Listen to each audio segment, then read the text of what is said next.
Office of the HCRWF অর্থাৎ high court legal right welfare ফাউন্ডেশনের পক্ষ থেকে রিক্রুটমেন্ট নোটিফিকেশান দেওয়া হয়েছে। তো আমরা দেখে নেব যে এই যে রিক্রুটমেন্টের নোটিফিকেশান কোন কোন পোস্টের জন্য সেই নোটিফিকেশান দেওয়া হয়েছে। তো দেখো আমরা সেই নোটিফিকেশান যেটা ওপেন করেছি, যেটাতে উপরে লেখা রয়েছে to the block development officer, all block development officer in West Bengal. তার নিচে দেওয়া রয়েছে subject recruitment notification for the post of, 1 নম্বর রয়েছে অফিস অ্যাসিস্ট্যান্ট অর্থাৎ OA, ভ্যাকেন্সি রয়েছে 68, এবং তারপরে 2 নম্বর যেটা রয়েছে ডেভেলপমেন্ট অফিসার যাকে বলা হচ্ছে DO, ভ্যাকেন্সি রয়েছে 340টি, এবং তারপর 3 নম্বর রয়েছে লিগ্যাল অফিসার LO, ভ্যাকেন্সি রয়েছে 204টি, এবং 4 নম্বর রয়েছে office group D staff GD, যেখানে ভ্যাকেন্সি রয়েছে 68টি, এবং 5 নম্বর যেটা রয়েছে ল ক্লার্ক অর্থাৎ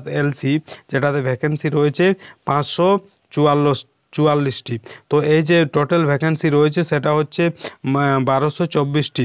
তো এর জন্য আবেদনের জন্য আপনাদের কি করতে হবে এবং তার জন্য যে কোয়ালিফিকেশান কি প্রয়োজন সেটা আমরা দেখে নেব। তো নিচে চলে আসবো, নিচে যেটা কোয়ালিফিকেশানের ব্যাপার রয়েছে সেটা আমরা দেখে নেব যে এই যে ভ্যাকেন্সি রয়েছে তার জন্য আপনাদের যে ন্যূনতম কি যে কোয়ালিফিকেশান কি প্রয়োজন। তো দেখো ফার্স্ট আপনারা দেখে নেব এর জন্য যে অ্যাপ্লাই আপনারা কি করে করতে পারবেন।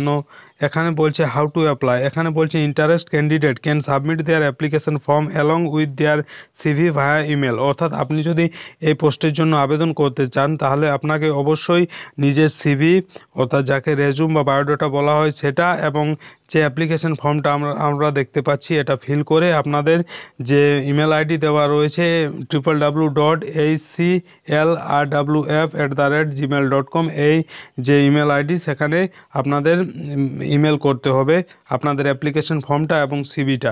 এরপর যে এর যে কোয়ালিফিকেশান রয়েছে সেটা হচ্ছে 10+2, সেটা আমরা দেখে এর যে একাডেমিক কোয়ালিফিকেশান প্রয়োজন সেটা হচ্ছে 10+2 পাস, এবং এজ লিমিট রয়েছে 18 থেকে 40 বছরের মধ্যে, এবং এজ রিল্যাক্সেশনের যে ব্যাপারটা রয়েছে SC ST 5 বছর এবং OBC 3 বছর।